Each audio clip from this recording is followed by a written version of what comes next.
Bonjour, bienvenue dans la série sur les bases de la mécanique quantique. Alors, continuons sur l'oscillateur harmonique. Alors, l'oscillateur harmonique est très important pour plusieurs raisons.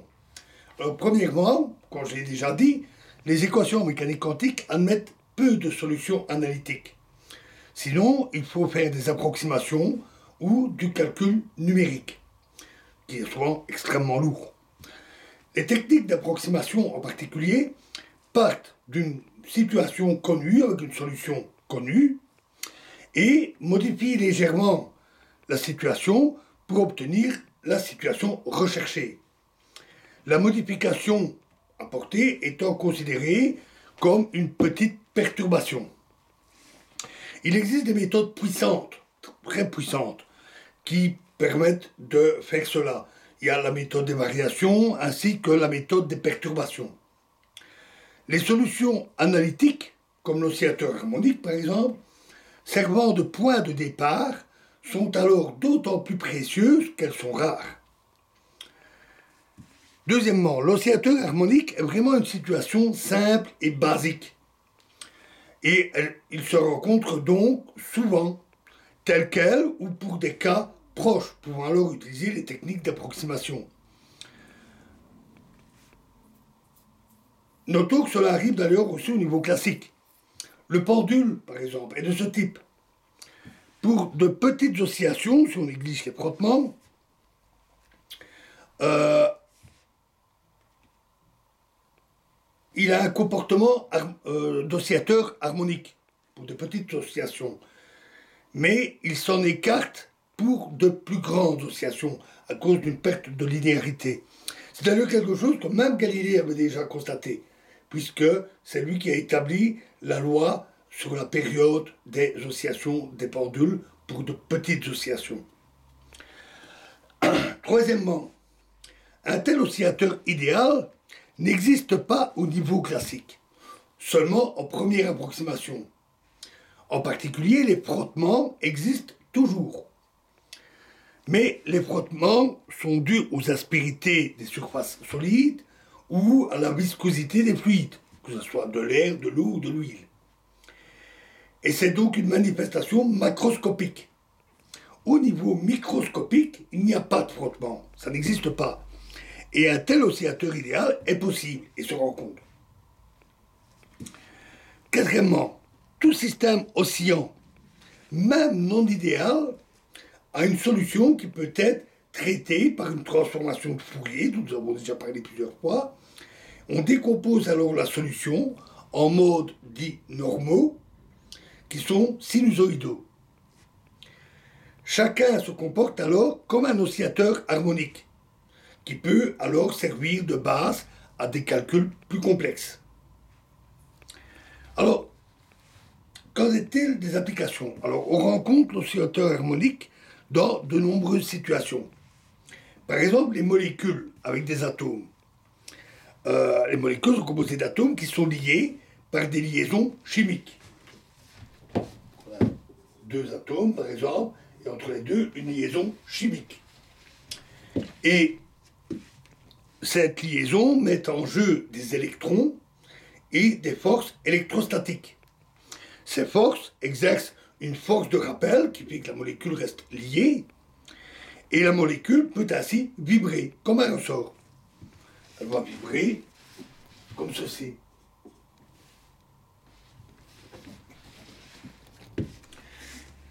L'étude de ces vibrations est importante pour l'étude des spectres électromagnétiques des molécules. Donc il n'y a pas que les atomes seuls qui émettent des ondes, qui absorbent ou émettent des photons. Les molécules en soi le font aussi. Ou alors en thermodynamique, où c'est l'étude des vibrations permet de calculer les échanges d'énergie entre les molécules. C'est plutôt du côté de la physique statistique qu'on rencontre ça. De même, dans des matériaux cristallins, on a aussi des liaisons entre atomes comme ça, sauf qu'elles sont très nombreuses, c'est tout un réseau cristallin, et ces liaisons peuvent aussi vibrer. Et ces vibrations peuvent se propager d'atome en atome dans le réseau. L'effet est quantifié, comme pour l'oscillateur harmonique, et les vibrations qui se propagent sont appelés des phonons, avec un M, pas photons, hein, phonons. Ils jouent un rôle important dans la propagation, par exemple, de la chaleur.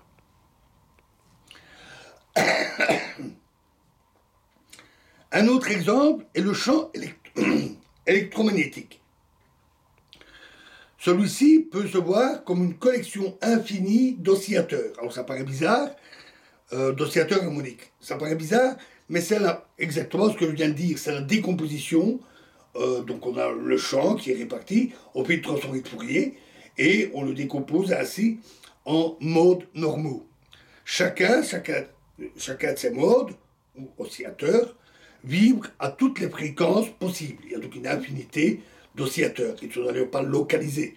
Hein, c'est une modélisation.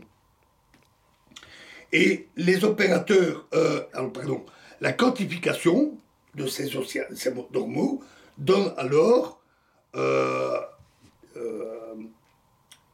des quantums d'énergie. Pour chaque fréquence, on va avoir des quantums d'énergie h nu, comme pour notre oscillateur. Et ce sont donc les photons. Cette fois-ci, vraiment les photons avec un T. Et les opérateurs A et A croix correspondent alors respectivement à la destruction et la création des photons. Et ça, cette approche, c'est vraiment la porte d'entrée de la théorie quantique des champs. Alors on commence souvent avec des champs plus simples, des champs dits scalaires, puis on passe aux champs électromagnétiques qui posent une série de difficultés à cause de la relativité, puis on passe aux électrons avec le champ de Dirac, etc. Et puis après aux champs d'interaction. C'est vraiment la porte d'entrée, cette approche de la théorie quantique des champs et de la physique des particules. Notons que la théorie quantique des champs, la physique des particules, c'est bien plus vaste, beaucoup plus vaste et beaucoup plus sophistiqué, complexe que la mécanique quantique orthodoxe que nous avons esquissée dans cette présentation. La théorie quantique des champs est aussi la théorie la mieux validée de tous les temps, avec une précision extraordinaire. En particulier, le moment magnétique anormal de l'électron. Donc si on utilise le fait que l'électron est une particule chargée électriquement, il tourne sur lui-même, il a un spin, ça induit un moment magnétique comme un petit aimant. La relativité, l'électromagnétisme permettent de calculer la valeur de ce petit aimant, et la valeur exacte est un petit peu différente. La théorie quantique des champs permet de calculer cette différence. Et si je me souviens bien, la valeur calculée et mesurée est avec une dizaine de chiffres après la virgule. C'est une précision absolument fabuleuse. Aucune théorie n'a jamais été aussi bien validée que la théorie quantique des champs. Et donc, la mécanique quantique qui en est la fondation. La mécanique quantique et la relativité. Voilà, c'est fini ici pour l'oscillateur. Dans la prochaine vidéo, nous aborderons le dernier exemple. Nous parlerons des atomes eux-mêmes. Je vous remercie.